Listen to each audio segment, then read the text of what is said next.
fait, le premier jeu sur lequel j'ai travaillé n'est jamais sorti. Ça s'appelait Snow Bros. Après, oui, il y a le fameux Cars and Girls, il y a eu Trackdown, il y en a eu un autre aussi qui s'appelait Escape. Voilà, qui étaient des jeux vachement ambitieux en plus. C'était avec une boîte qui s'appelait Nemosoft, qui avait été créée par un ami que j'ai rencontré à Delphine Software, un de mes meilleurs amis qui s'appelle Thierry Perrault, qui avait bossé sur Flashback, Fade to Black, Motor Racer, etc. Et donc il avait conçu de gros titres pour cette boîte. Donc il y avait Cars and Girls qui était en fait Outrun 2 avant l'heure.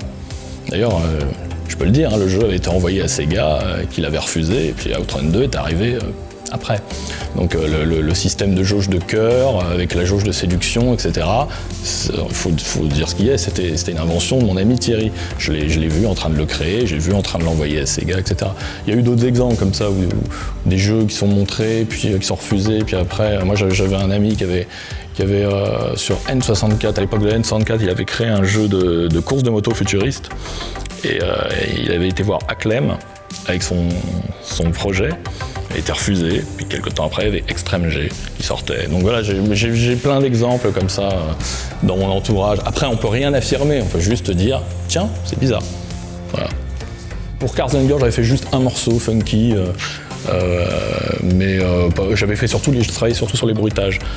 J'avais commencé par les bruitages, donc au niveau musique, il n'y avait pas un boulot énorme de ma part. Sur Scape, j'avais fait les bruitages, et j'avais fait un main title, et puis la musique in-game. Et Scape, c'était un projet très ambitieux. Ça aussi, c'était un truc vachement avant-gardiste, parce que c'était un jeu à épisodes. Et ça, à l'époque, Scape, c'était en 2001.